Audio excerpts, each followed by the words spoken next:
한 주간의 시사 이슈 중에서 가장 뜨거운 것, 가장 핫한 것들만 골라서 아주 팍팍 날카롭게 세게 짚어주시는 분을 만날 시간이죠.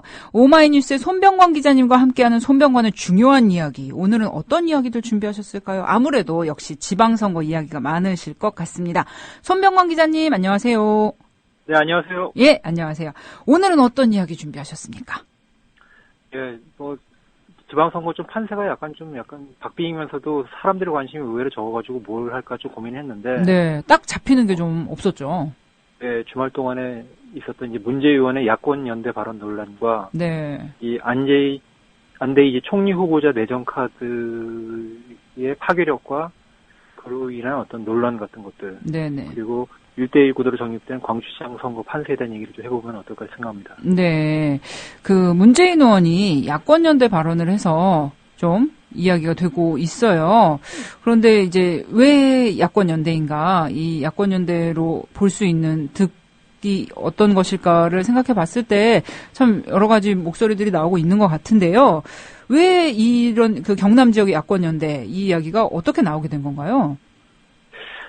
일단은 좀 문재 의원 같은 경우는 이제 이 부산 경남 지역 같은 경우가 약 한 20-30년 동안 굉장히 좀 통합진보당의 당세가 굉장히 강했던 지역으로들 이해를 하거든요. 네. 흔히도 이제 부산, 울산, 경남은 이제 하나의 카테고리를 묻는데 네, 이곳에 이제 농민회라든가 이제 노동단체라든가 이런 곳들이 굉장히 많습니다. 네. 근데 그 속에 보면은 이제 좀 진보 성향의 단체들이 많았고 그런 속에서도 이제 통합진보당이 굉장히 좀 전국적으로 좀 많이 공안 탄압도 있고 비판적인 여론에 밀려가지고 당세가 많이 위축됐지만은 아직 좀 많이 남아있고 좀 그런 상황 속에서 이제 당장은 제가 보기에는 이제 문재인 의원이 이 경남 지역에서의 이 후보 단일화에 좀 힘을 실어주는 발언을 한 이유가 만약에 여기 나온 후보가 이 새정치민주연합 후보가 이제 김경수 후보가 아니었으면은 과연 이런 정도의 관심을 보였을까 그런 생각도 들더군요. 아, 네. 그런데 지금 그러니까 김경수 후보가 경남에서 나왔기 때문에 예. 왜 그런 얘기를 하냐면은 네. 지금 17개의 광역단체장 후보들이 있잖아요. 그렇죠. 그 중에서 통합진보당이 후보를 안 낸 지역을 보면 울산, 충남, 세종이에요. 아, 그리고 14곳에 다 후보를 냈는데 네네. 유독 이제 지금 보면은 다른 지역 같은 경우는 이른바 제가 지난번에 소개했던 5군데 지역 포함해서 이 영호남 이북 지역들 같은 경우는 네. 굉장히 치열한 이제 새누리당과 새정치민주연합의 접전이 일어난 지역이 있단 말이에요. 그렇죠. 여기 있는 후보들 같은 경우 보면은 왜 과거에 이제 같이 힘을 합쳤던 이제 통합진보당 사람들이 후보를 사퇴를 하고 그 표가 이쪽으로 오면은 조금이라도 도움이 되겠다는 그런 생각을 안 할, 100에 하나 정도 안 할 리가 없잖아요. 그런데도 다른 지역들 같은 경우 이걸 안 합니다. 네. 근데 유독 보면은 지금 이 울산에서도 하려고 하다가 안 할 거 가지고 지금 이제 진보신당하고만 이제 하겠다는 입장이고 그랬는데 유독 이제 경남에서 이제 김경수 후보만이 그걸 얘기를 하는 거거든요. 네네. 좀 이제 그런 부분에 있어서도 저는 좀 결국 이제 문재 의원의 얘기를 할 수밖에 없는데 어떤 PK적인 어떤 특수성만 생각하지 말고 어떤 전국적인 어떤 선거의 판세를 고민하지 않은 굉장히 좀 경솔한 발언이 아니었나 그런 생각이 합니다. 네. 게다가 지금 이제 방송 3사 조사 결과를 봐도 좀 의문이 드는 게 과연 김경수 후보와 이 야권연대 이렇게 이루어졌을 때 효과가 어느 정도 있을 것인가를 봤을 때 좀 의문시되는 수준이란 말이죠. 지금 홍준표 후보가 51%대, 김경수 후보 19.8%, 강병기 후보가 4.5%라 이게 김경수, 강병기 두 후보가 이제 연대를 해서 합친다고 해도 이 지지율이 많아야 25%로 볼 수 있는데 그렇다면은 딱 홍준표 현 지사의 절반 수준이라는 거죠. 예, 사실 김두한 지사가 중간에 이제 하차를 하면서 그 경남에서의 이제 도지사 선거를 이끌어갈 만한 이제 인물을 키우는데 좀 시간이 좀 필요한 상황이거든요. 아, 네. 이건 언론사에서 경남, 경북이랑 경북, 전남 이 네 곳은 여론조사 데이터 돌리지도 않아요. 아, 아예요? 워낙 이제 여야의 이 구도가 이제 현격한 지역이고 그러기 때문에 안 하는데 제가 생각하기에는 일단은 김경수 후보 같은 경우가 이 지역 정치에 도전한 지가 이제 얼마 안 된 상황 속에서 개인적으로는 아마 최대한 이제 야권이 단일화된 모습을 보여가지고 이제 최대치의 어떤 득표를 해야지 다음에 어떤 총선이든 다른 어떤 전국 선언이 선거에서 좀 힘을 받을 수 있는 어떤 그런 고려도 하고 있다는 생각을 하는데 네. 반대로 이제 좀 생각해야 되는 것들이 이 중앙당 차원에서 이것을 연대를 안 한다고 해가지고 지역에서 이것을 반대하지 않는다든가 이런 어떤 궤변이나 꼼수를 가지고 이 지역에서의 어떤 단일화를 무리하게 추진함으로써 전체 선거판은 어그러질 수 있는 그런 부분에 대한 고민들도 같이 해야 된다는 거죠. 지금 기자님 보시기에는 이게 실제 수치상에 두 쪽이 양쪽이 합쳤을 때 수치상으로 이득도 크게 없고 전국적인 선거 이 지선 판세에도 그닥 좋지 못한 영향을 끼칠 것이다. 이렇게 보시는 거죠? 그런 것들은 지금 김경수 후보랑 문재인 의원을 빼고 다른 사람들 같은 경우도 전혀 그런 부분에 대해서 같이 고민해나는 그런 분들이 없거든요. 네. 저 같은 경우, 저는 사실 이 얘기를 하면서 결국 문재인 의원의 얘기를 안 할 수밖에 없는데, 문재인 의원은 굉장히 좀 좋은 장점이라든가 그런 것들이 많은 후보라는 걸 인정을 합니다. 네. 그렇기 때문에 이제 야권 단일 후보로서 이제 박근혜 대통령과 지난 대선에서 맞섰고요. 근데 항상 이제 문재인 의원의 문제가 무엇일까, 그런 문제를 여러 가지 생각을 했어요. 한계가 무엇일까 생각을 했는데, 이번 사태를 보면서 느꼈던 거는, 문 의원이 굉장히 나이브하다는 겁니다. 나이브하다. 예, 굉장히 좀 온정적이고, 좀 냉정하게 끊어야 될 때 끊어야 되고, 또 안아야 될 때 안아야 되는 그런 모습이 있었는데, 좀 굉장히 어떤 우유부단한 모습이 보이는 것이 이번 사태가 아닌가, 일단 그런 생각이 들거든요. 왜 그렇게 느끼냐면은, 네. 문 의원 같은 경우는 일단 통합진보당과의 야권 연대에 대해서 좀 약간, 뭐라고 해야 되나, 단호하게, 어쨌든 이제 통합진보당 같은 경우가 지금 정당 해산 심판 청구하는 결계로 해가지고 지금 정적인 심판을 받는 장으로서 지방선거에도 나왔잖아요. 그렇죠. 근데 지지율도 지금 아직도 1, 2%고, 얼마나 어떤 선거를 보든지 모르겠는데 정치적으로 굉장히 어려운 상황이란 말이에요. 네. 국민들이 어떤 여론이라든가 이런 것들이 이 정도로까지 드러났다면은 이 세력이 왜 뿌리를 내리지 못하는가. 이런 부분에서도 좀 냉정하게 계산을 하고 그런 부분에 있어가지고 좀 어느 정도 정리를 하는 그런 모습을 보여야 되는데 그런 부분에서 이제 문재인 의원 같은 경우는 지역에서 좀 이쪽 성향의 어떤 노조라든가 농민이라든가 이런 분들과의 어떤 연대라든가 그런 경험을 너무 오랫동안 좀 공유를 한 게 아닌가. 좀 그런 부분에서 이런 행동들이 나오지 않나 좀 그런 생각을 하고 있습니다. 네. 참 그렇네요. 어떻게 유의미한 수치로 야권 연대를 했을 때 좀 상승세가 일어난다면 모르겠지만 그렇지 않은데 왜 굳이 이런 논란이라면 논란 이렇게 일으켜야 하는 건지 약간 좀 의문이 드는 지점이 있어요. 예, 저는 어차피 지금 안철수 당대표를 중심한 세력과 문재인 의원을 또 지지하는 세력 간의 어떤 당권의 재편이라든가 그런 여러 가지의 어떤 문제들이 아직 당내에 잠복하고 있다고 생각을 하는데, 네. 문 의원이 좀 확장을 한다고 해야 되나요? 그런 걸 하기 위해서는 지금의 이번 사태와 같은 상황에서 보였던 모습 같은 것들이 좀 굉장히 좀 악재로 앞으로도 두고두고 좀 발목을 잡지 않을까 그런 좀 생각을 하고 있습니다. 네. 네, 이 문제도 어떻게 되든지 지켜보도록 하고요. 안대희 총리 내정자, 예, 이분의 네. 그 재산 형성 과정, 그리고 재산에 대해서, 재산이 일단 너무 많기도 한데, 이 재산 형성 과정에 전관예우가 영향이 있지 않았나, 이런 의혹들 거의 사실로 좀 밝혀지고 있는데요. 네. 재산이 많으시긴 많으세요, 이분이? 얘기로는 이제 5개월 동안에 한 16억 정도 수입을 얻었다고 그렇게 얘기를 하는데. 아이고. 예, 얘기를 하면은 월 한 3억 2천 정도 그렇게 환산이 되더라고요. 네. 이제 다른 분들이랑 비교를 하면은, 일단은 감사원장 후보로 내정이 됐다가 이제 낙마한 이제 정동기 씨 같은 경우가 이 7개월 동안 7억 7천 그런 거 받았어요. 그러니까 한 달에 한 1억 정도니까. 네. 이 규모로 치면 한 3분의 1 정도죠. 그러고도 낙마를 했습니다. 네.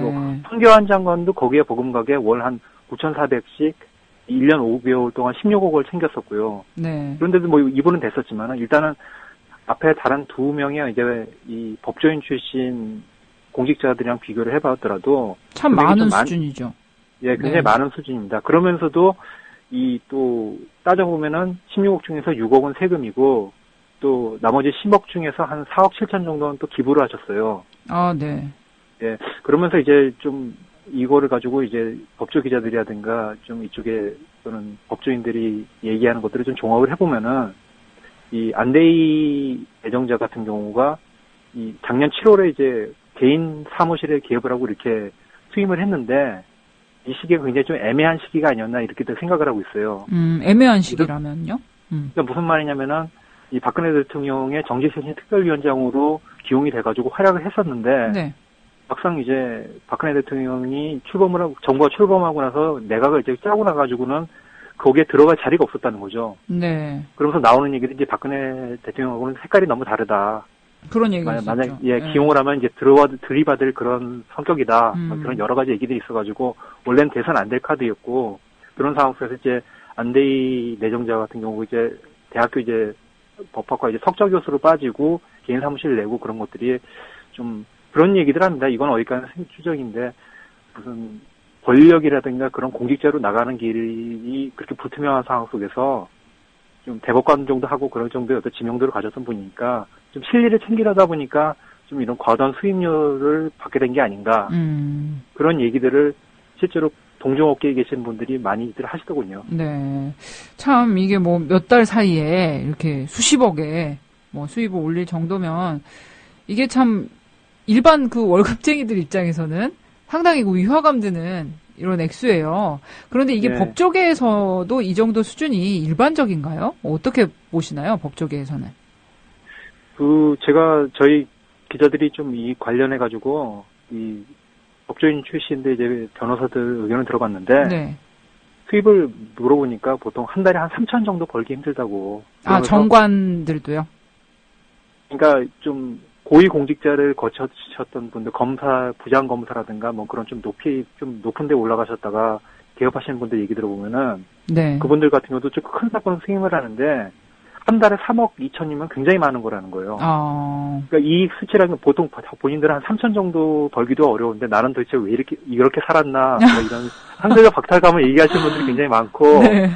전관 예우를 따져보더라도 한 달에 3억 2천이면 굉장히 많다는 것들이에요. 그리고 이거는 사실 많은 분들이 얘기하시는 것이 실제로 어떤 사건을 수임했는지 이걸 좀 청문회나 이런 것을 따져보면은 이것이 이제 전관 예우인지 아닌지 그런 것이 드러날 거라는 건데 많은 분들이 이 사건이 그냥 보통 민사 형사 사건이 아니라 대법관이 판단해야 될 그런 사건이 가능성이 높다. 왜냐면 그 정도 돼야지 이제 단가가 높고 사실상 안대희 이 내정자에게 찾아온 그 클라이언트들도 좀 그런 걸 기대하는 분들이 있지 않겠는가 그런 얘기를 많이 하더군요. 일반 사건이 아니라 대법관이 판단할 정도 수준의 그런 사건일 그렇죠. 가능성이 있다. 이건 전관예우가 아니면 이런 돈을 안대희 후보자에게 무엇을 기대하고 줬겠는가 그런 반문을 하는데 사실 저도 그렇게 딱 떠오르는 생각은 없었습니다. 네. 그러면 이것을 그 안대희 내정자가 이렇게 수임했던 사건들의 내용이나 그런 것을 알 수는 있을까요? 뭐 알아내면은 좀 안 될까요? 알아내려고 하겠죠. 사실 이거에 대한 몫은 이제 여당보다는 아무래도 야당 원내 이 청문회를 준비하는 이제 원내 지도부의 역량이라든가 그런 것들이 아마 굉장히 드러나는 사안이 될 것 같은데 그래서 이제 뭐 인사청문회 팀은 아니더라도 사전 검증위원회 위원들을 이제 내정을 했거든요. 네. 이제 아마 이분들의 역할이라는 게 뭐 지방 변호사라든가 그런데 인질대를 낸 그런 기록 같은 것들이 있을 거니까 그런 것도 찾아보고 그러면서 아마 열흘 동안에 뭔가를 좀 터뜨리려고 할 겁니다. 네, 근데 그것이 그것의 어떤 파괴력이라든가 이런 것들이 이 박근혜 대통령이 이제 세월호 사건 이후에 쇄신 내력에 대해서 어느 정도 좀 변수가 될 것인지 어떤 영향을 줄 것인지는 좀 두고 봐야겠죠. 네. 참 이 법조계의 전관예우 문제는 지금 안대희 내정자뿐만 아니라 그 전에도 뭐 여러 번 얘기가 됐었는데 참 이게 그냥 매번 인사청문회 때마다 나오는 얘기예요. 그런데 외국 같은 경우는 어떤가요? 외국에서도 이런 전관예우에 대한 문제가 제기되고 있나요? 어떻게 뭐 방지하는 방법이라든지 그런 것도 있는지 궁금하네요. 우리나라는 이게 사실 전관예우가 관행이라고 그러는데 거꾸로 일본 같은 데는 이 좀 대법관이라든가 법원장 지낸 그런 분들이 변호사 개업을 안 하는 게 관행이에요. 예. 예. 그분들 이제 거꾸로 하는 게 관행인 거죠. 네네. 그런데 이제 그러면서도 또 이 정도 되는 분들이 최소한의 풍류이지나 생계벌이는 해야 될 거 아니겠어요? 네. 일본 같은 경우는 이제 공중 업무를 하게 하는데, 이 공중 업무만 따지고 보면은, 좀 이분들이 아주 뭐, 굉장히 가난하게 좀 어렵게 사시지 않을 정도 수준은 된다고 그러더라고요. 기본적인 뭐 생활 유지는 할 수 있도록, 뭐. 그렇죠. 네. 이제 그런데 그런 거에 비해서 우리 같은 경우는 좀 너무 법조인들을 좀 떠받들어주고 좀 그런 분들에서 좀 굉장히 힘 있는 분들에게 의지하려는 그런 관행 같은 것들이. 네. 이건 역시도 척결에 대한 비정상의 정상화 되겠죠. 네. 뭐, 박근혜 대통령님이 잘 염두에 두셔야 될 얘기네요. 뭐, 비정상의 정상화. 네, 뭐, 안데이 뭐, 내정자 얘기는 뭐, 이 정도까지 하고요. 오늘 또, 이제, 소식이, 큰 소식이 하나 들려왔는데, 광주시장 선거가 이제 1대1 구도, 지금까지 이제 3자 구도로 쭉 진행이 되어 왔었는데, 오늘로써 양강 구도로 이제 정립이 되었습니다. 강훈태 지금 현 시장하고 이용섭 전 의원이 단일화 시도를 했는데 그 여론조사 결과 강훈태 현 시장이 승리한 걸로 나타나서 이제 강훈태 현 시장 대 윤장현 새정치민주연합 후보 이 구도로 됐는데 좀 앞으로 전망 어떻게 보세요? 강훈태 시장이 좀 앞서는 걸로 지금 뭐 여론조사 결과는 나와 있는 것 같은데요. 예, 뭐 참 영호남 지역이라도 이 대도시 부산, 대구, 광주 세 곳은 이렇게 여야 간의 접전이 일어난 적이 있었나 싶을 정도로 지금 사실 격전지가 됐고요. 이 광주시장 선거 같은 경우도 사실 이렇게 무소속 후보의 돌풍이 본 적이 없었어요. 아, 네, 그렇죠. 예, 그렇게 했는데 일단은 3자 구도로 갈 경우에는 계속 일단 강훈태 후보가 오차 범위 내외에서든 조금씩 앞섰던 건 사실이고요. 근데 이제 뭐 23일, 24일 가장 최근 조사가 그렇게 많지 않으니까요. YTN 여론조사에서는 강훈태 후보가 윤장현 후보를 거의 이제 더블 스코어로 이기는 걸로 그렇게 나왔고, 주목해야 될 부분이 이제 3자 구도일 때, 이 수치를 이동하는 걸 봐가지고는, 네. 윤장현 후보가 이제 한 3.3% 정도 상승을 하는데, 네. 이 양자 구도로 재편할 경우, 이 강훈태 후보가 될 경우에는 거의 한 19% 정도, 이용석 후보가 20.5%니까, 네. 이용석 후보 지지층이 이제 대부분을 흡수하는 걸로 그렇게 나왔거든요. 물론 이것은 이 여론조사, 그러니까 이 단일화 결과가 발표되기 전에 가상으로 한 거지만은 일단 이 추이라는 것들이 어느 정도 좀 굳어지고 실제로 이 강훈태와 어떤 이용석 지지자층 간의 어떤 화학적 결합이라든가 그런 것들이 만약 공고해진다면은 좀 윤장현 후보로서는 굉장히 어려운 그런 선거가 되지 않을까 그런 생각이 듭니다. 결국은 이제 양 지지층, 뭐 강훈태 현 시장이나 이용석 후보 간에 그 양 지지층이 얼마나 좀 단합하는 모습을 보여서 일단 두 후보가 뭐 함께 있는 모습을 보인다든지 이렇게 해서 두 후보 지지층에게 정말 이게 합쳐야 된다. 이런 이제 인식을 심어주는 게 관건일 것 같은데요. 그 두 후보 입장에서는. 그런데 네. 이렇게 되면은 참 안철수 후보가 이 광주 선거에 굉장히 집중할 수밖에 없겠어요. 그러니까 뭐 일단은 구도 자체는 이제 현직 시장의 시정을 심판하느냐. 네. 이 전략 공천을 한 이제 새정치민주연합 지도부의 리더십을 심판하냐 이 구도로 됐거든요.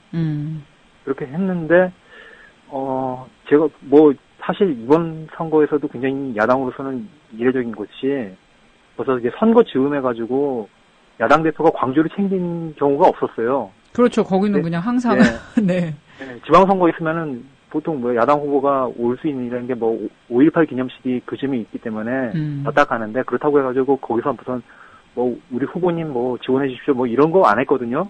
그냥 식만 참여를 하고 이제 다른 지역 이제 선거 돕느라고 바빴는데 네.